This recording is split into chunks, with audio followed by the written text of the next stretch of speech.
আসসালামু আলাইকুম দর্শক, লন্ডন থেকে স্বাগত জানাচ্ছি। আমি কাজী হেমায়েতুদ্দিন মিশন এবং সমসাময়িক বাংলাদেশের রাজনীতি এবং ভূরাজনীতি নিয়ে আমাদের সঙ্গে আলোচনায় আজকে অতিথি হিসাবে আছেন।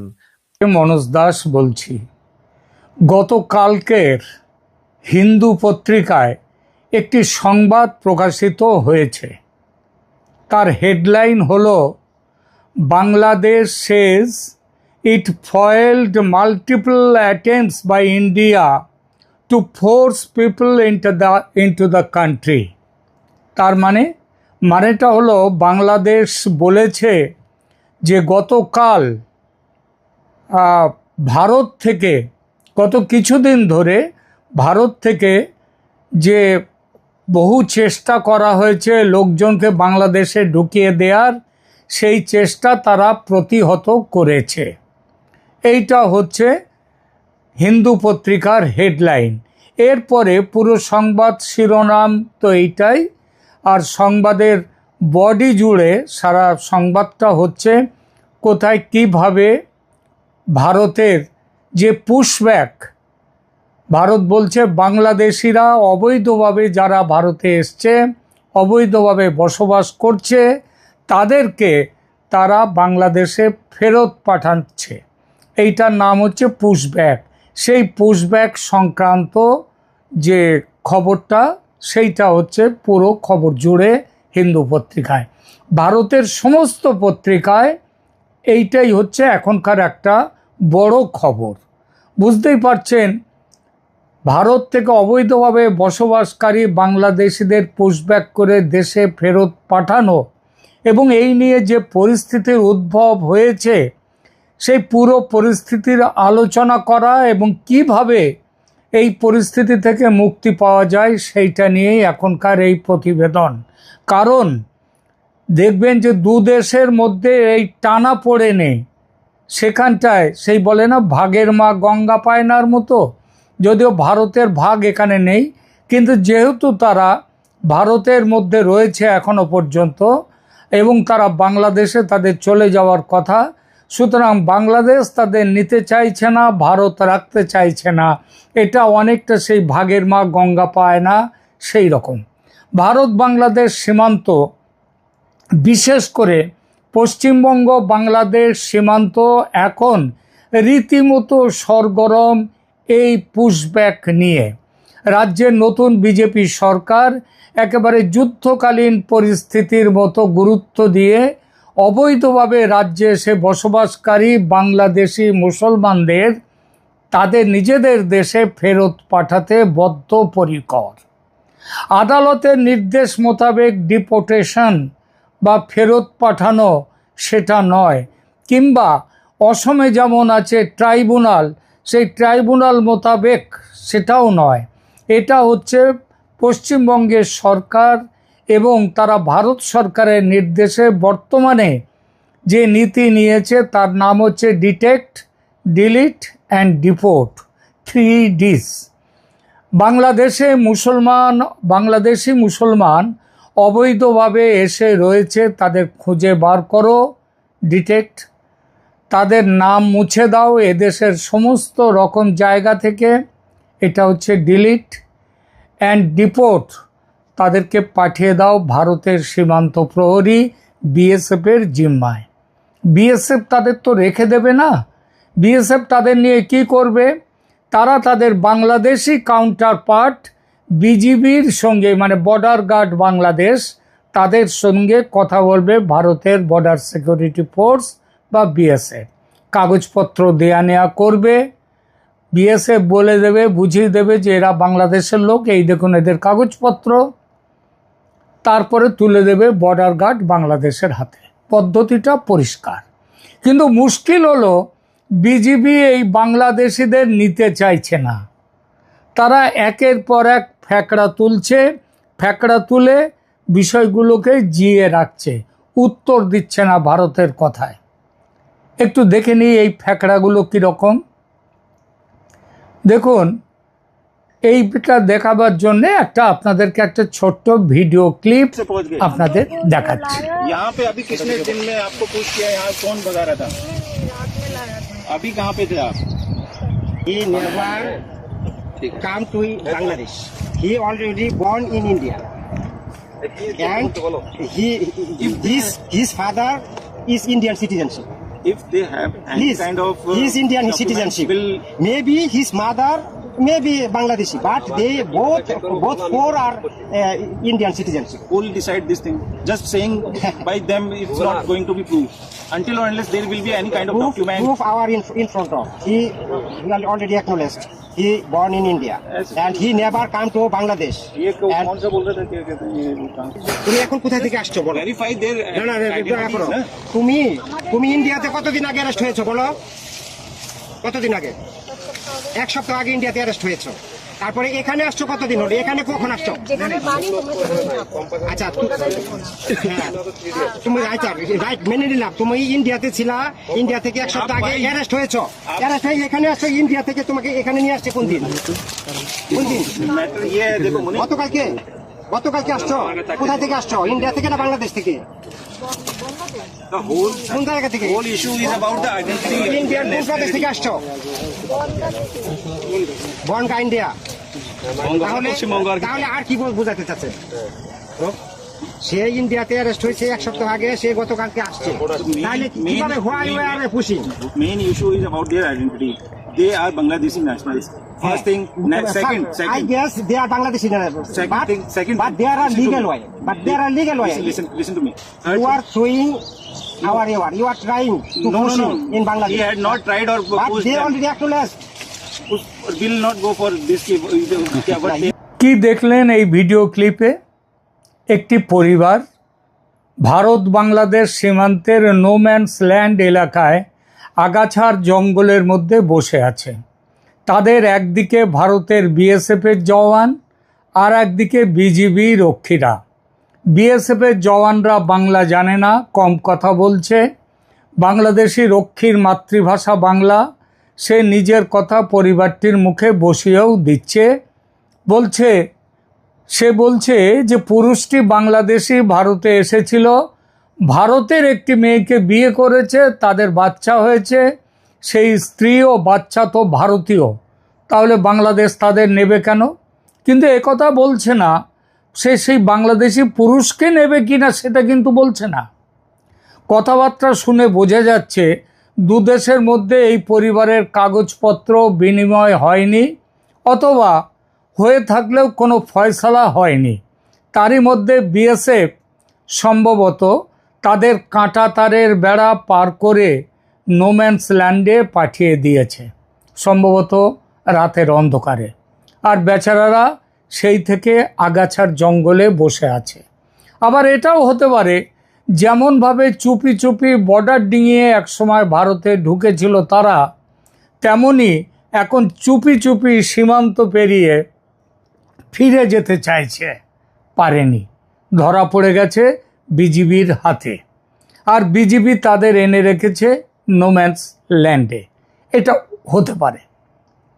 যেটাই হোক, ভারত বাংলাদেশ দুদিকে প্রত্যাখ্যাত হয়ে ছোট ছোট বাচ্চা নিয়ে পরিবারটি বসে আছে আগাছার জঙ্গলের মধ্যে।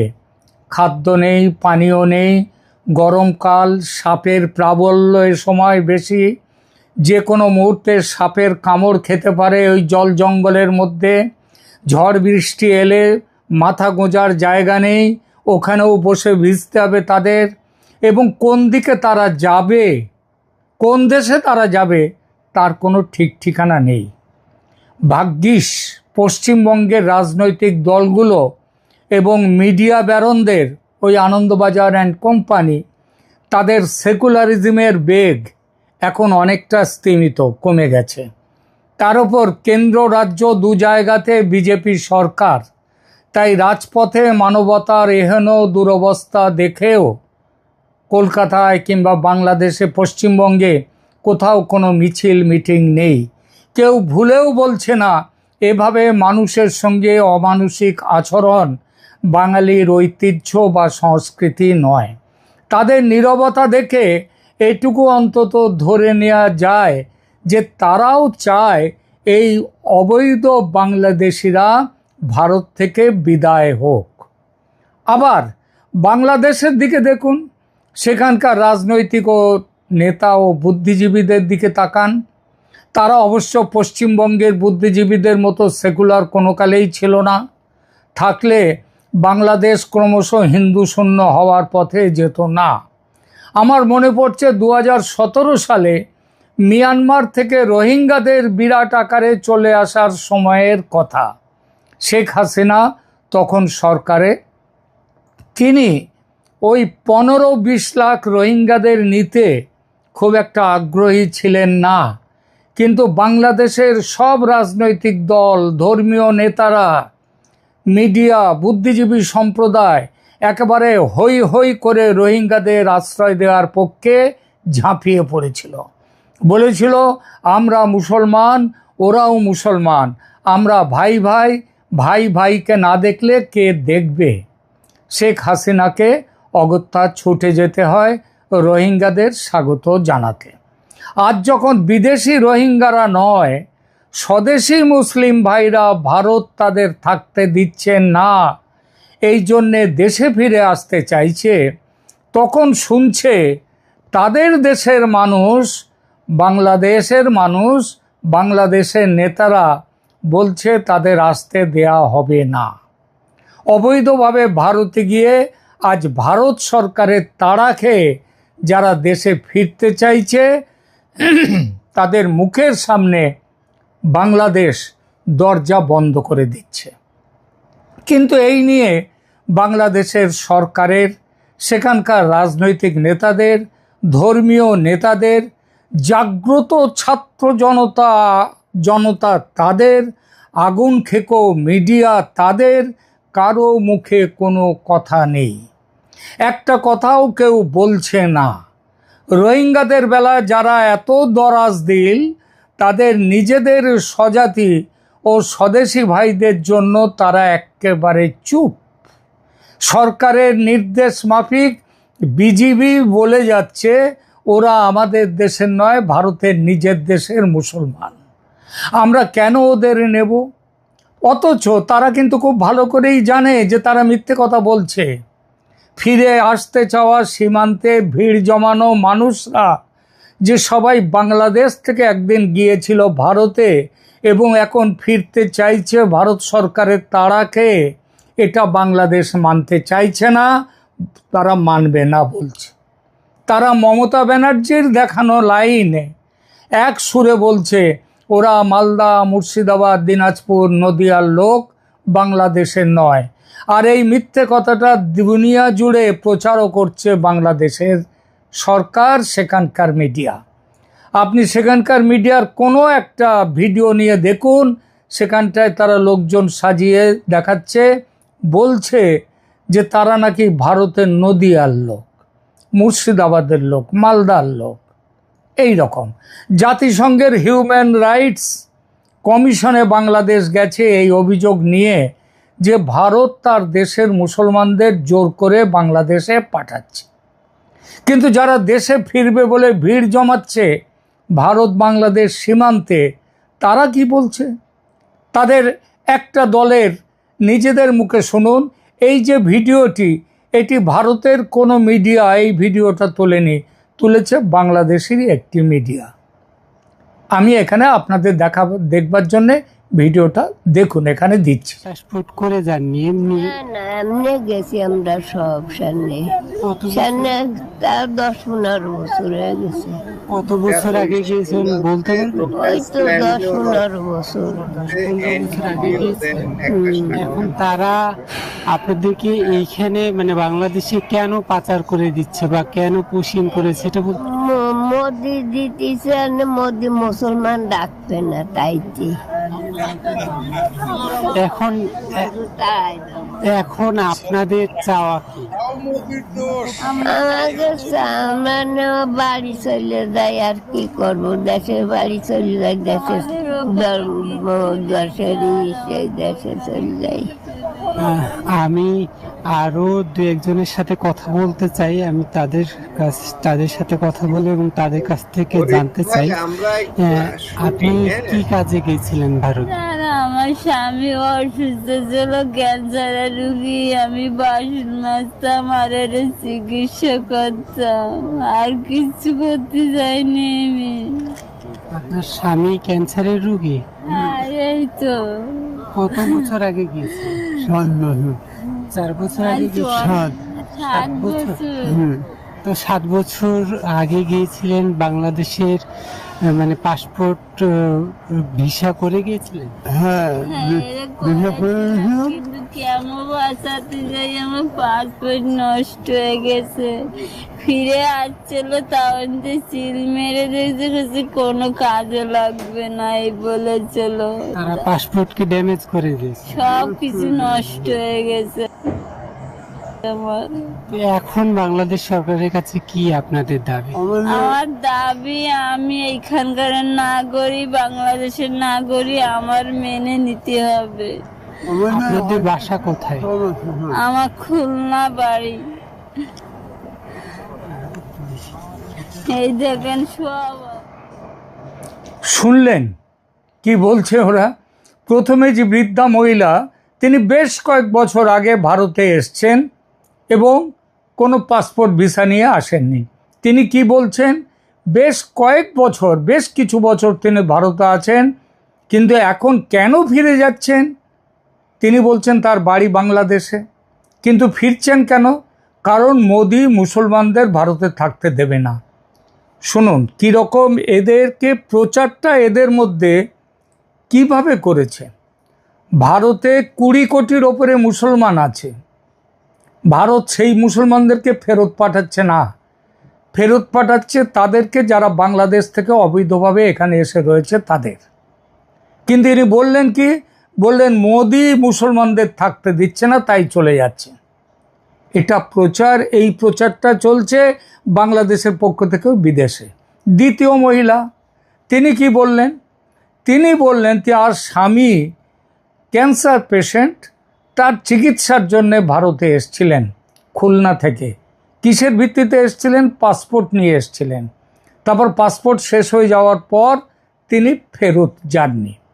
এদের জন্য প্রসঙ্গত বলে রাখি, এই পাসপোর্টে এসে তারপর নির্দিষ্ট সময়ের পরে ফিরে না গিয়ে থাকলে, ভিসা শেষ হয়ে যাওয়ার পরেও ফিরে না গেলে তাদের কি করা হবে? এইবার সেটাও নিয়ে নতুন ভিসা নীতি করেছে ভারত সরকার। এই কয়েকদিন আগে, বোধহয় 1 জুন, এই সম্পর্কে সার্কুলার বেরিয়েছে। তো দেখুন ব্যাপারটা হচ্ছে, তিনি কিন্তু এখানে চিকিৎসা করাতে আসেননি। চিকিৎসা করাতে 7 বছর আগে এসে ক্যান্সারের চিকিৎসায় তিনি এখানে রয়েছেন। তার মানে 7 বছর পরেও তাহলে তার স্বামী যার ক্যান্সার পেশেন্ট, সে ভালো ছিল। কোথায় ছিলেন তাহলে? কাজ করছিলেন কোথায়? কাজ করছিলেন ভারতেই। ভারত মানে কোন দেশ? যে দেশ গোমূত্র খায়, যে দেশের লোকরা গোবর খায়। আর সেই গোমূত্র খাওয়া, গোবর খাওয়াদের দেশে গোমাংস খাদকরা এসে তাদের কাছে ছিলেন। তার জন্য কোনো রকম তাদের যে কি বলবো ভালো কৃতজ্ঞতাবোধ সেটা কিন্তু নেই। কিন্তু থাক, সেটা অন্য প্রশ্ন। প্রশ্নটা হচ্ছে এই, তারা বসে রয়েছে। এই যে পরিস্থিতি অত্যন্ত জটিল এবং সংবেদনশীল, এটা যা একই সঙ্গে মানবিক, আইনি এবং ভূ রাজনৈতিক প্রেক্ষাপটে অত্যন্ত উদ্বেগজনক। সীমান্তে আটকে পড়া মানুষদের নিয়ে তৈরি এই সংকট নিরসনে কোনো সহজ সমাধান নেই, কারণ এটি দুদেশের জাতীয় নিরাপত্তা এবং আন্তর্জাতিক আইনের সঙ্গে জড়িত। এই সংকট থেকে উত্তরণের সম্ভাব্য উপায় কি একেবারেই নেই? আছে। আসুন দেখা যাক। উচ্চ পর্যায়ের কূটনৈতিক আলোচনাটা দরকার। এখনো পর্যন্ত এই বিষয়টি নিয়ে ভারত বাংলাদেশের মধ্যে কোনো কূটনৈতিক আলোচনা উচ্চ পর্যায়ের হয়নি। যেটা হচ্ছে সেটা ওই বর্ডারে বিজিবি এবং বিএসএফ এদের ফ্ল্যাগ মিটিং মাঝে মাঝে। আর এই 8ই জুন 3 দিন পরেই দিল্লিতে দুদেশের বিজিবি এবং বিএসএফের মহাপরিচালকদের একটা মিটিং আছে, সেখানে হতে পারবে। কিন্তু বিজিবি তারা তো সরকারের গৃহীত সিদ্ধান্তকে কার্যে রূপান্তরিত করবে। সরকার যে সিদ্ধান্ত নেবে সেটাই আসল। সরকার যদি বলে আটকে দাও, তারা আটকে দেবে। সরকার যদি বলে না খুলে দাও, তাদের কাগজপত্র চেক করে ভারত আসতে দাও, তারা চলে যাবে। সুতরাং বিজিবি বিএসএফ এর আলোচনার মধ্যটা বড় ব্যাপার নয়। বড় ব্যাপার হচ্ছে সরকারের মধ্যে উচ্চ পর্যায়ের কূটনৈতিক আলোচনার মাধ্যমেই এগুলো এর সমাধান হতে পারে। সীমান্ত ব্যবস্থাপনা নিয়ে বিজিবি এবং বিএসএফ এর মধ্যে নিয়মিত বৈঠকগুলো এই বিষয়ে কার্যকর ভূমিকা নিতে পারে। উভয় দেশের পররাষ্ট্র মন্ত্রণালয়কে মানবিক দিকটি বিবেচনায় নিয়ে একটি নির্দিষ্ট কর্ম পরিকল্পনা তৈরি করতে হবে। আমি কদিন ধরে বেশ কয়েকটি এপিসোডে বলেছি যে এরাও যেমন সৌদি আরবের দেশগুলোতে যেমন ভারতের লোক যাচ্ছে কাজ করতে, বাংলাদেশের লোক যাচ্ছে কাজ করতে, তেমনি বাংলাদেশের লোক প্রয়োজনে ভারতেও আসতে পারে কাজের জন্যে। কিসের ভিত্তিতে? ওয়ার্ক পারমিটের ভিত্তিতে। সেই পারমিটটা নিয়ে ভারত থেকেও বাংলাদেশের লোক যেতে পারে কাজ করবার জন্যে, সেটাও ওয়ার্ক পারমিটের ভিত্তিতে। তার জন্য দরকার কি? দুই দেশের সরকারের মধ্যে সমঝোতা, আলাপ আলোচনা। সেটা করলে এই নিরীহ মানুষগুলোর জীবন বিপন্ন হবে না।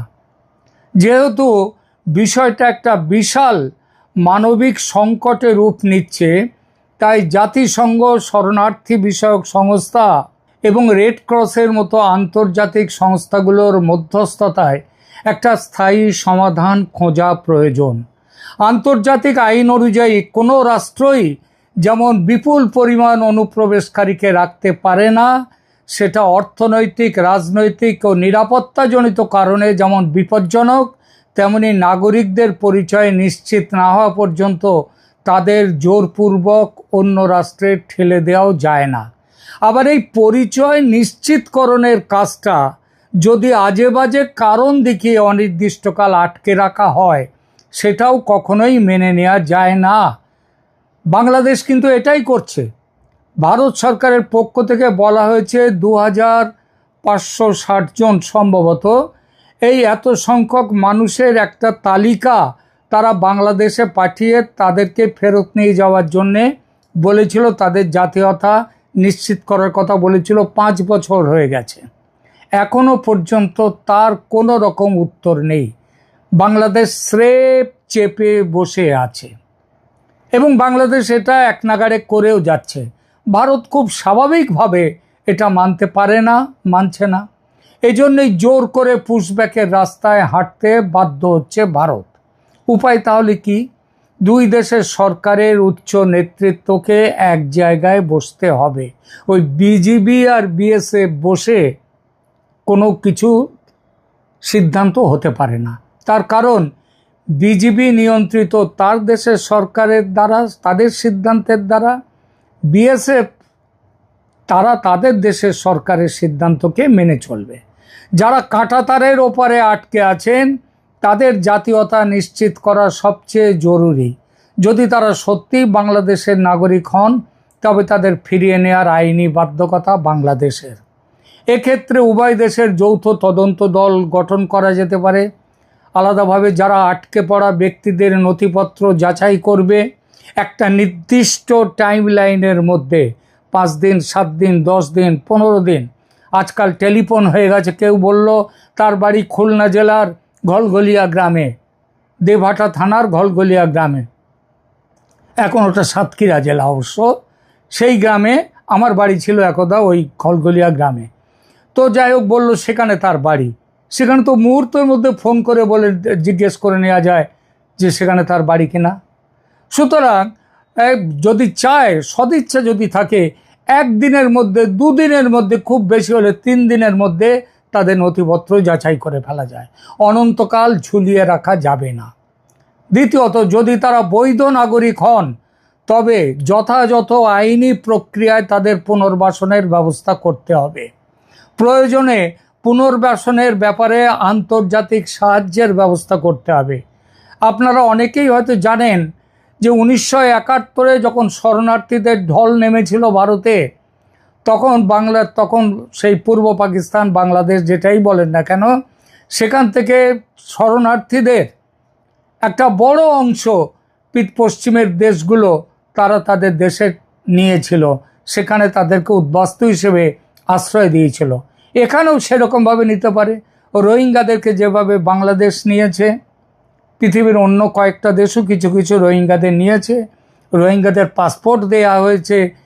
মোহাম্মদ ইউনূস 1 লক্ষ পাসপোর্ট দিয়ে গেছেন রোহিঙ্গাদের, তারা বিভিন্ন দেশে ছড়িয়ে পড়ছেন।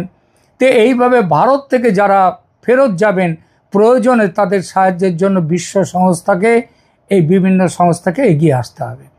বর্ষাকালের আগে পরিস্থিতি ভয়াবহ হওয়ার সম্ভাবনা, তাই অবিলম্বে আন্তর্জাতিক নিয়ম মেনে একটি হিউম্যানিটেরিয়ান করিডোর বা মানবিক সহায়তার ব্যবস্থা করাও প্রয়োজন। তাদেরকে এই নোম্যান্স ল্যান্ডের ওই আগাছার জঙ্গলের মধ্যে তাদেরকে না রেখে তাদেরকে প্রয়োজনে বাংলাদেশের ভেতরে করিডোর করে নিয়ে গিয়ে রাখা হোক সেখানে, এবং তাদেরকে মানবিক সহায়তা দেয়া হোক। যতক্ষণ পর্যন্ত কূটনৈতিক সিদ্ধান্ত না হচ্ছে তাদের ব্যাপারে চূড়ান্ত, ততক্ষণ ওই সব মানুষের জন্যে খাবার, চিকিৎসা এবং অস্থায়ী আশ্রয়ের ব্যবস্থা করা জরুরি, যাতে তারা প্রতিকূল আবহাওয়ায় প্রাণ না হারায়। ওই বাঘের, এই সাপের কামড়ে কিংবা অসুখে বিসুখে যাতে তাদের প্রাণ না যায়। এরপরে ভূ রাজনৈতিক সচেতনতা বৃদ্ধি করতে হবে। এটা আপাতত যারা আছে, কিন্তু দীর্ঘমেয়াদী সমাধানের জন্য ভারত ও বাংলাদেশের মধ্যে সীমান্ত নিরাপত্তা কড়া করতে হবে। ভারত যে কাঁটাতারের বেড়া দিচ্ছে তা অত্যন্ত জরুরি, এবং সেটা দেয়া তাদের সম্পন্ন করতে হবে খুব তাড়াতাড়ি। এছাড়া অভিবাসন আইনকে কড়া করার প্রয়োজন, কারণ অবৈধ অনুপ্রবেশ রোধ করা প্রত্যেকটা দেশের অধিকার। ভারতের সে অধিকার অবশ্যই আছে। আগে যাই থাকুক না কেন, ভারত গত 75 বছর ধরে ভারত যে পথে চলেছে তাতে বেড়েছে। শুধু হিন্দু উদ্বাস্তু আসেনি, মুসলমানরাও হাজারে হাজারে চলে এসছে, লাখে লাখে চলে এসছে, এমনকি কোটিতে চলে এসছে বাংলাদেশ থেকে ভারতে। এটা ভারত কোনো ধর্মশালা নয় যে এই রকমভাবে অনির্দিষ্টকাল ধরে যে খুশি ভারতে আসবে বসে যাবে, এবং এটা বাংলাদেশকে মেনে নিতে হবে। এই সংকটের সমাধান শেষ করি। এই সংকটের সমাধান কোনো একটি পক্ষ এককভাবে করতে পারবে না। এটা দুই দেশের সরকার এবং প্রয়োজনে আন্তর্জাতিক সম্প্রদায়ের সমন্বিত উদ্যোগ দাবি করে, বিশেষ করে দেশে ফেরার পর তাদের পুনর্বাসনের জন্য। মানবিক দৃষ্টিভঙ্গি থেকে দেখলে পরিচয় বা রাজনৈতিক বিতর্ক যাই থাকুক না কেন, শিশু ও সাধারণ মানুষের জীবনের সুরক্ষা নিশ্চিত করা সবচেয়ে বড় অগ্রাধিকার হওয়া উচিত। প্রিয় দর্শক, এই বিষয়ে আপনার কি মনে হয় কমেন্ট করে জানান। আর এই বিষয়ে গঠনমূলক আলোচনা জানতে, বুঝতে, অংশ নিতে সাবস্ক্রাইব করুন চ্যানেল ক্যালকাটা ডায়ালগস। ধন্যবাদ।